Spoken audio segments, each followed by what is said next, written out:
Following a series of smash-and-grab robberies, the Los Angeles mayor is announcing a new regional task force to focus on retail crime. No doubt some criminals will get caught, but the question is, can they be held? Let's bring in criminal defense attorney Vikas Bajaj. So now they care, Vic. Suddenly now they care. I mean, you see Governor Newsom is saying we're going to triple down. We're going to triple the CHP resources to go after retail crime. And the Los Angeles mayor, Karen Bass, said the following. Watch.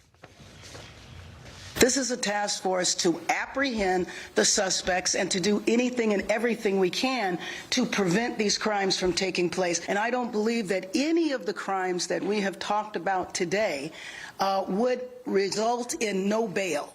Except the deputy police chief disagrees with that, and some of the DAs I've talked to also disagree with that, saying, no, a lot of these guys are going to be right back on the street. Well, when you look at the leader of law enforcement making a very poignant statement there, it's not stopping theft, it's not protecting the retailers, it's making sure the tax dollars don't leave the city. You know, when person-to-person crimes take place, there isn't this kind of organization, but when people are leaving retail outlets, people are losing jobs, and no one wants to go to Rodeo Drive anymore, well, that's a good reason for a task force. It's long overdue. It should have happened, let's say, a year ago when this became the soup du jour of the criminal entity. I went back. It was like 18, 19 months ago, Vic, that we started covering this stuff, and then it got really just a series of one after the other. Politico writes the following here. It says California keeps electing progressive DAs, then pushing to recall them, going on to say, in an illustration of the state's uneasy embrace of criminal justice reform, voters in Democratic strongholds have repeatedly elected prosecutors vowing to transform the system and then move to oust those DAs before they finish their first term. And that's kind of been the process here. Why are we electing these people in the first place if you know they're just going to disappoint us?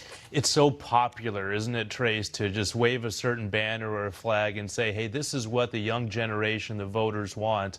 But we always talk about Mike Tyson's famous quote, everyone has a plan until you get punched in the face. Right. And the reality is when the rubber meets the road, you have the effects of these once popular policies, which means crime, people getting hurt, and what that means is there has to be some enforcement there. So, you know, it sounds great, but at the end of the day, when people have their neighbors' houses burglarized and their valuables taken from their cars, it's time for a change in the captain of the ship. So in Chicago, right, there's a youth group that sent out this message to the gangs, quoting here, asking gang members to pledge to have a ceasefire between 9 a.m. and 9 p.m. daily. The group is taking its message of peace directly to the gangs in the push to curb gun violence in the neighborhood. I covered gangs for years. No gang is going to say, oh, yeah, okay, well, good. 9 to 9, we're out. And then what happens at 9 o'clock? Is it all-out war in Chicago? I mean, it just doesn't make any sense. It doesn't make sense, and we have to collectively pinch ourselves. Is this really what we're listening to, that the gangs are saying, okay, now we're not working overtime, we're only doing 40 hours a week, 9 to 9, anything other than that is unreasonable.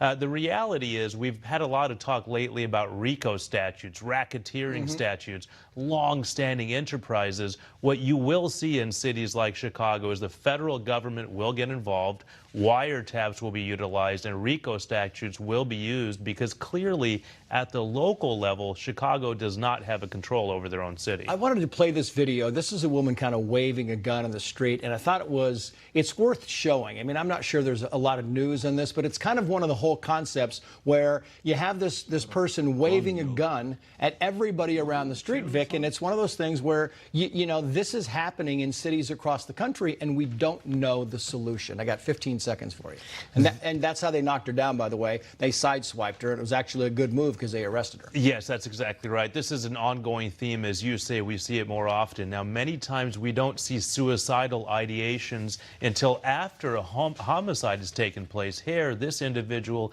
is clearly psychologically compromised, so more investigation should be necessary here. Great to see you. Thank you. Likewise. Thank you, Trace.